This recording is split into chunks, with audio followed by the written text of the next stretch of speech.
how women are nowadays because they don't realize their value. So everyone's just a hoe. So if you're no, I'm gonna be really blunt. I'm gonna be really blunt. If a girl's a hoe and you out there and you guys thinking, oh, I'm gonna challenge and be better, it's not gonna happen. He's gonna you, he's gonna her, he's gonna everyone, and you're like, well, he's maybe you're. If a girl 80 guys, not one of them wanted to wife you up. Not one said, you know what, this was bomb. I'm just saying, like, to me, to that extent, if a girl's really, and I'm speaking from my own experience, where if you ain't, you're really not gonna get, like, if you do level the up as a woman with discipline, emotionally, physically, social media, all that stuff, you can get a guy to be like, you know what, I might get to calm the down. I should probably stop going out because I'm not gonna be one like. Well, why do they always try to get with the guy that they have to try to change? That has to say, you know what, I'm gonna change for her because she's so good. You see the perspective they're still coming from? They're still trying to change Chad. Everything they say is to get Chad. Oh, level up and be a better woman to get Chad. Don't be a 304 so Chad can like you. They don't see the value in a man who's a 7. Men see the value in a woman who's a 7, but she has other good characteristics. Women don't see the value in a guy who's a 7, period, because they just don't value what a man can bring to her life. If women really valued what men truly bring to their lives, they would even value a 7. They would consider themselves lucky to have a 7. He's loving, he's caring, he leads the family right, he leads me right, he helps me with my emotions, he guides me overall in life, period. He's my eyes when I have a blind spot. Like, if women really saw the value that men really bring, they would truly value a 6 or 7 guy. Maybe even more, because that 6 or 7 guy really gonna make sure he on his game.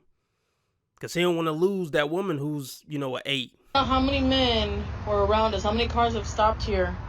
See us like this. Out of all the men who stopped at that gas station, how many of them would have considered that their problem? You're not entitled to anybody's time just because they got a penis. I'm sorry, that's just not how it works. There should not be a world in which we're vilifying men for minding their own business. Like, that just baffles me. And if you need help, there's no problem with going up to somebody to ask. Now, and I still wouldn't help.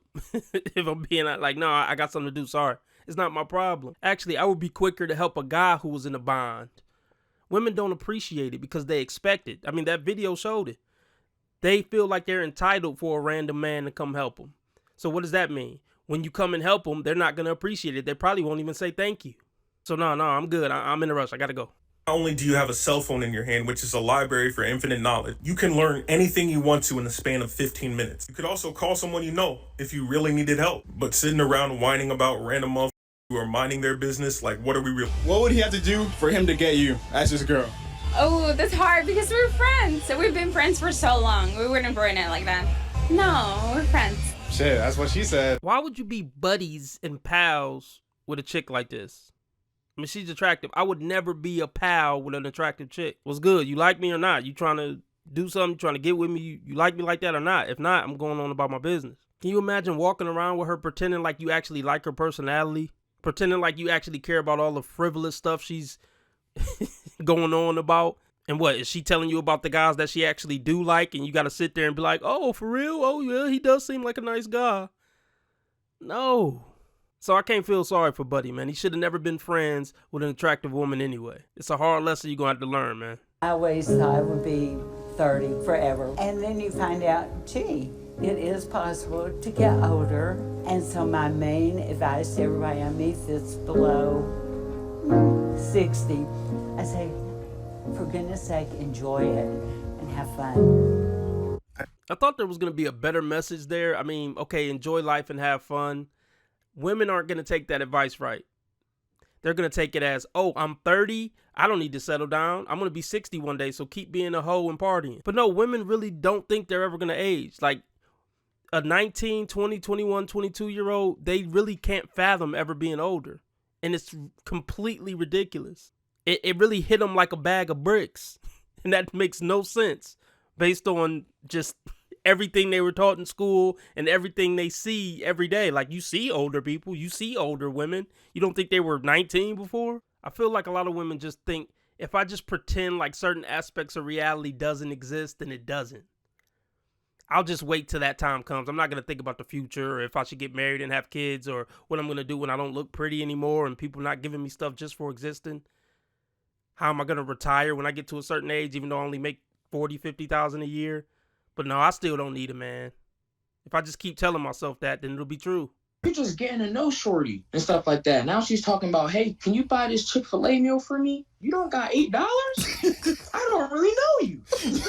You know, life's got to be tough, man. It's a tough economy out here. You can't ask me for no Chick-fil-A after a couple of days. I don't even know your last name. I probably just know your Instagram name. Then what are the introductory questions? I would say the introductory questions should be, first, what is your name? Yeah, it's a different dating world out there. You know what I mean? When you going on dates with people and you don't even know their first name. You know, hot chick 263, baddie of all baddies 169. And she already asked you for Chick-fil-A. Like, no, I can't buy you Chick-fil-A. We going 50-50 on Chick-fil-A. Oh, you broke. You can't even afford Chick-fil-A. No, you don't know what I got. Don't worry about what I got. No, you broke if you worried about having to go half on some Chick-fil-A. They always want to call a man broke, but let's flip it. If you need me to pay for Chick-fil-A, your ass broke. So we both broke. So maybe we should be in a relationship. We can help each other's situation.